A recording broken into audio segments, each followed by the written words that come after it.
Chapter 12. Early the next morning, with the little cook's letter to Miss Thompson in his pocket and a full day's wages in his purse, Prince Pirio set out for Mountany Castle. When he came to the town at the foot of the hill, he went into a shop. Just as it was being opened, the pavement swabbed and the shutters lifted down with a clatter, and bought himself a new lace collar and a new cocked hat.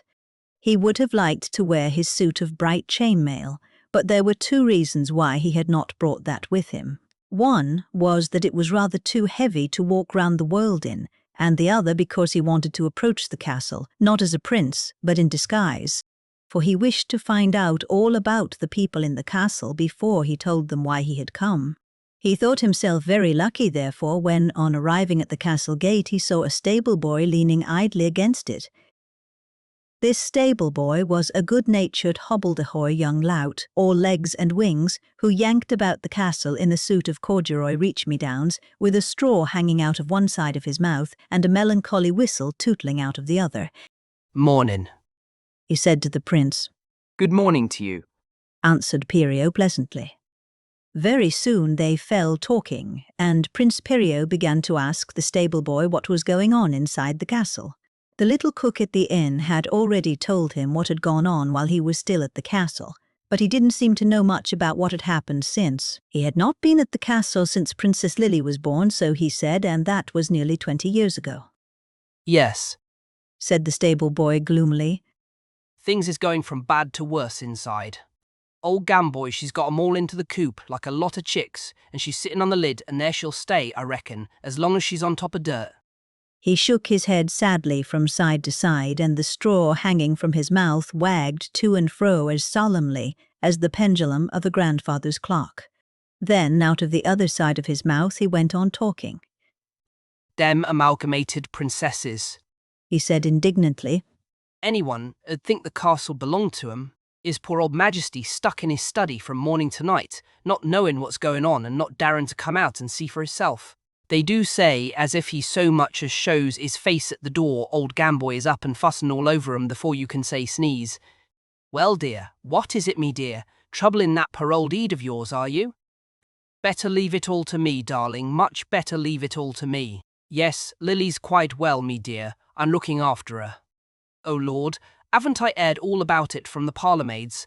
Haven't I aired it more than one times?" Prince Pirio's heart leaped when he heard the stable boy say Lily, but he said nothing, for he wanted the lad to go on. "They do say, as he just sits and stares, sits in his study all day, just staring at nothing. He don't seem to know quite where he is, poor gentleman. Perhaps it's a good thing he don't. I tell you, when I heard 10 years ago that he was married to her, you could have knocked me down with a feather just like that, you could. Knocked me down with a feather. Nobody knows how it happened. I don't believe His Majesty knows himself. They say he just kinda woke up one morning and found it had happened, started calling her his queen. I don't wonder neither, seeing as she'd been bossing him about enough for 50 queens ever since her sister died. But the queer thing is, mister, they say as I don't always seem to know be rights who she is. He mixes up the old and the new in is poor old Ed calls her Violet, you know." By this time the prince and the stable boy, without knowing what they were doing, had entered the castle grounds. The stable boy went on. "I tell you, I don't like it at all. You should have heard her talking down in the marketplace when the famine was on. I wasn't but a little nipper then, but she said some nasty things. My father believed 'em all too, marched up to the castle. He did, the night the Queen died." But Prince Pirio had heard all this from the little cook at the inn, so he interrupted. "What are the amalgamated princesses?" "Ah, "Well, what are they?" she knows," said the stable boy, darkly squinting. "Doesn't anybody else know?" "Not properly, they don't. But I'll tell you, mister, I know one thing, and that's not two. He leaned forward and whispered again. They pays her subscriptions, and she spends 'em all on herself and her own fanarious schemes." "Embezzles them," suggested the prince. "That's it, mister. The first thing she did with her bloomin' subscriptions, as didn't properly belong to her, was to purchase that great black book of hern, and she spent the rest of 'em hexperimenting with the muck.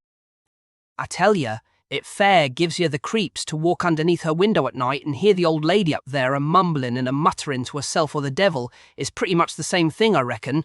And them amalgamated princesses, they still goes on paying their subscriptions, OUs, they still go on paying up through the nose. They seem to like it. There's naught so queer as folk, I reckon very. They were talking so hard that they never noticed they had come right up to the castle wall and were standing underneath Gamboy's window. But Aunt Gamboy, up in her room, bending her head low over the squiggled pages of Excerpta, had heard their footsteps. She perked up her head, and her dark eyes gleamed suddenly with a baleful light.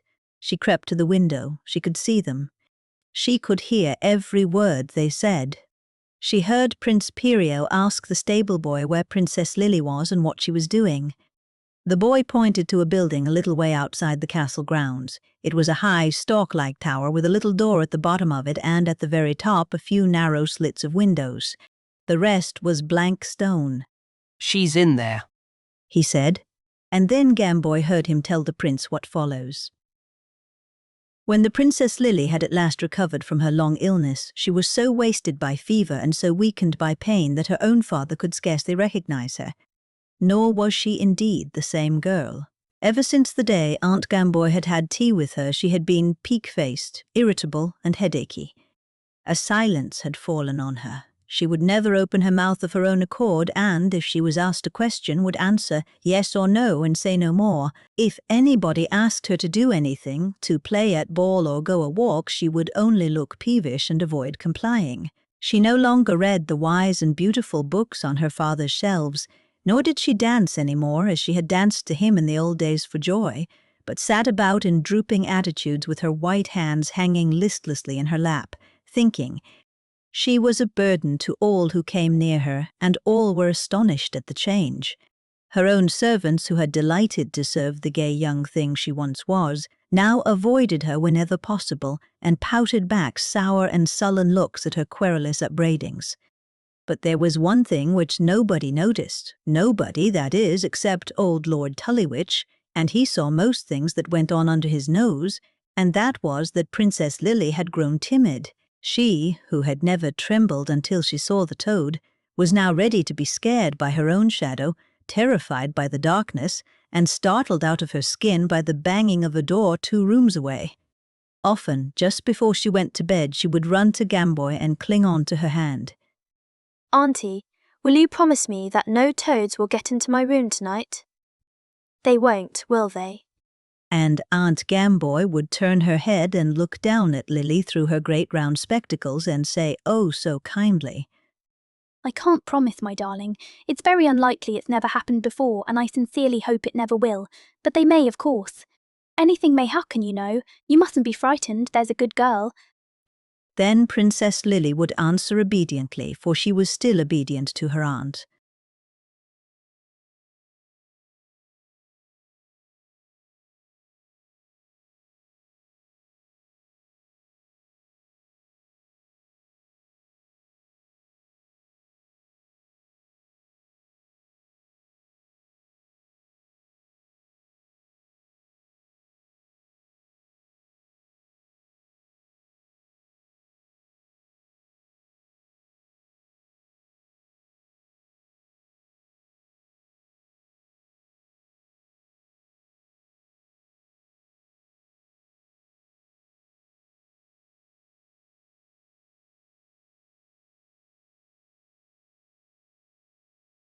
Things to ask you. And then she would go off to bed, trembling with fear, and lie awake half the night with her eyes wide open, staring into the darkness. All the time, as the days went by, she came more and more to lean on her aunt, to go to her for comfort, and to believe every word she said, so that if Gamboy had once told her firmly, what was no more than the truth, that no toad could possibly get into her room as long as she kept the windows shut, she would have slept quite happily every night, and very soon she would have been peak-faced and white no more, but as healthy as it is possible for anyone to be who sleeps with the windows shut. But Aunt Gamboy never told her this. As for her father, she scarcely ever saw him now, for he too had come to lean all his strength on his new queen. He believed himself to be happy because he no longer thought much about anything, not even about Violet, but he was not really happy. So Queen Gamboy gradually gathered all the affairs of state into her own hands, and at last even began to attend the meetings of the Privy Council in her husband's place, while he sat mooning in his study. As a matter of fact, she used to put slumber syrups in his coffee. Ever since their marriage, she had insisted on making it for him with her own hands, and ever since their marriage the king had grown sleepier and sleepier, so that poor, pale little Lily scarcely ever saw her father nowadays, or, if she did see him, he seemed only half to know her, and would make some foolish remark or other about the weather or the political situation. He could never tell her that she was safe from toads. He didn't even know she was frightened of them. So, at last, at the Queen's suggestion, she had had the high, stalk-like tower built for her.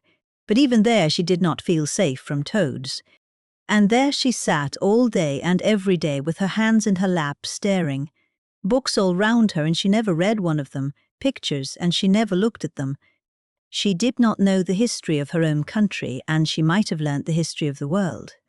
Indeed, so far from knowing its history, she did not even know how it was made or what it was made of. Every spring, the wild flowers burst into a sea of blossom that foamed up against the very foot of her tower.